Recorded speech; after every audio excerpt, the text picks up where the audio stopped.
മുൻ വിദേശകാര്യമന്ത്രിയും കർണാടക മുൻ മുഖ്യമന്ത്രിയുമായ എസ്.എം. കൃഷ്ണ അന്തരിച്ചു. ബാംഗ്ലൂരിലെ സദാശിവ നഗറിലെ വസതിയിൽ പുലർച്ചെ 2:30 വിയോഗം. വാർദ്ധക്യ സഹജമായ അസുഖം ബാധിച്ച് ചികിത്സയിലായിരുന്നു. 6 പതിറ്റാണ്ട് നീണ്ട രാഷ്ട്രീയ ജീവിതത്തിന് അംഗീകാരമായി കഴിഞ്ഞ വർഷം ഇന്ത്യയിലെ രണ്ടാമത്തെ ഉയർന്ന സിവിലിയൻ ബഹുമതിയായ പത്മവിഭൂഷൺ നൽകി ആദരിച്ചിരുന്നു. കൂടുതൽ വിവരങ്ങളുമായി മനു ഭരത് ചേരുകയാണ്. മനു, അദ്ദേഹത്തെക്കുറിച്ച് എന്താണിപ്പോൾ പറയാനുള്ളത്? വിവരങ്ങൾ.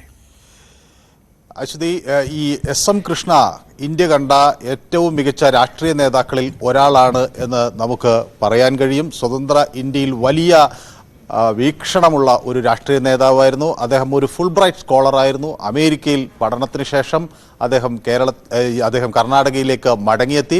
പിന്നീട് അവിടെ സജീവമായി രാഷ്ട്രീയ രംഗത്തുണ്ടായി. പഠിക്കുന്ന കാലത്ത് തന്നെ അമേരിക്കയിൽ തന്നെ അദ്ദേഹം കെന്നഡിയുമൊക്കെയായി അദ്ദേഹത്തിന് വേണ്ടി ക്യാമ്പയിൻ നടത്തട്ടെ എന്നൊക്കെ ആവശ്യപ്പെട്ട് അങ്ങോട്ട് കത്തയക്കുകയും പിന്നീട് കെന്നഡി അദ്ദേഹത്തോട് നന്ദി പറയുകയും ചെയ്യുന്നൊക്കെ ഒരു കാലമുണ്ടായിരുന്നു. പിന്നീടാണ് അദ്ദേഹം കർണാടക രാഷ്ട്രീയത്തിൽ സജീവമാകുന്നത്. കർണാടകയുടെ മുഖ്യമന്ത്രിയായി, കർണാടക പ്രദേശ് കോൺഗ്രസ് കമ്മിറ്റിയുടെ അധ്യക്ഷനായി അദ്ദേഹം കോൺഗ്രസിനെ വൻ വിജയത്തിലേക്ക് 1999 നയിച്ചു.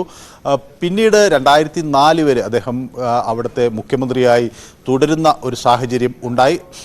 ഈ സർക്കാരിൻ്റെ കാലാവധി പൂർത്തിയാക്കുന്നതിന് മുൻപ് അദ്ദേഹം രാജിവെച്ച് വീണ്ടും തെരഞ്ഞെടുപ്പിനെ നേരിട്ടത് ഒരു ചരിത്രപരമായ മണ്ടത്തരം എന്ന് ചില മാധ്യമങ്ങൾ അന്ന് വ്യക്തമാക്കിയിരുന്നു. ഏതായാലും ആ തെരഞ്ഞെടുപ്പിൽ അധികാരം നിലനിർത്താൻ അദ്ദേഹത്തിന് കഴിഞ്ഞില്ല. പിന്നെ അദ്ദേഹം മഹാരാഷ്ട്ര ഗവർണറായി, മഹാരാഷ്ട്രയുടെ 19ാമത്തെ ഗവർണറായി എസ്.എം. കൃഷ്ണ ചുമതലയേറ്റു. 10ാമത്തെ കർണാടകയുടെ മുഖ്യമന്ത്രിയായിരുന്നു എസ്.എം. കൃഷ്ണ.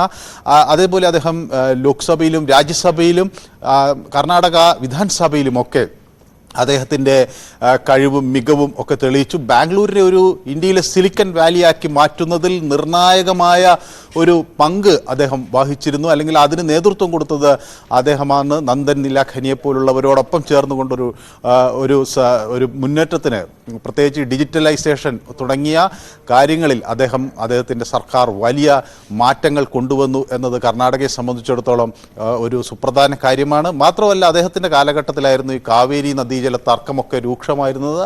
അതൊക്കെ ഒരു രമ്യമായി പരിഹരിക്കുന്നതിന് വേണ്ട നടപടികൾ അദ്ദേഹം സ്വീകരിക്കാൻ ഒക്കെ ശ്രമിച്ചു. ഒപ്പം നമുക്ക് ഓർമ്മയുണ്ടാകും, ഈ വീരപ്പൻ അന്ന് ഡോക്ടർ രാജ്കുമാറിനെ തട്ടിക്കൊണ്ടുപോയ ഒരു സാഹചര്യം. അത് വലിയ തോതിൽ കർണാടക ചർച്ച ചെയ്തൊരു ഘട്ടത്തിൽ ഒക്കെ അന്ന് കർണാടകയുടെ പ്രതിസന്ധികളുടെ കാലഘട്ടത്തിൽ എസ്.എം. കൃഷ്ണ കർണാടകയുടെ അമരക്കാരനായിരുന്നു. ഒപ്പം തന്നെ അദ്ദേഹം ഈ കർണാടകയെ സാങ്കേതികമായി വളർത്തുന്നതിൽ വലിയ ഒരു മുന്നേറ്റം കാഴ്ചവെക്കുകയും ചെയ്തു. ഒക്കലിംഗ സമുദായങ്ങൾക്കിടയിൽ കർണാടകയെ സംബന്ധിച്ചിടത്തോളം ഒക്കലിംഗ സമുദായം ഒരു വലിയ ശക്തമായ ഒരു സമുദായമാണ്. അവർക്കിടയിൽ നിന്ന് ഉയർന്നു വന്ന ഒരു നേതാവെന്ന നിലയിൽ അദ്ദേഹത്തിന് കാര്യമായ ഒരു സ്വാധീനം ഉണ്ടായിരുന്നു. അങ്ങനെ എച്ച്.ഡി. ദേവഗൌഡയായിരുന്നു ഒക്കലിംഗർക്കിടയിലെ മറ്റൊരു പ്രമുഖ നേതാവ്. അങ്ങനെ കോൺഗ്രസിൻ്റെ ഒരു കരുത്തനായി അദ്ദേഹം നിന്നു. ഏറ്റവും ഒടുവിൽ 2017 അദ്ദേഹം BJP-യിലേക്ക് വരുന്ന ഒരു സാഹചര്യമുണ്ട്. വിദേശകാര്യമന്ത്രി എന്ന നിലയിലും അദ്ദേഹത്തിൻ്റെ പ്രവർത്തനം വളരെ മികച്ചതായിരുന്നു. ഇന്ദിരാഗാന്ധിയുടെ, രാജീവ് ഗാന്ധിയുടെ, മൻമോഹൻ സിംഗിൻ്റെ കാലഘട്ടത്തിലൊക്കെ അദ്ദേഹം കേന്ദ്രമന്ത്രിസഭയിൽ അംഗമായിരുന്നു. അങ്ങനെ സ്തുത്യർഹമായ ഒരു രാഷ്ട്രീയ സേവനം രാജ്യത്തിന് സംഭാവന ചെയ്തുകൊണ്ടാണ് 92-കാരനായ എസ്.എം. കൃഷ്ണ തൻ്റെ യാത്രയിൽ മടങ്ങുന്നത്. ശരി, മനു ഭരത്താണ് വിവരങ്ങൾ നൽകിയത്.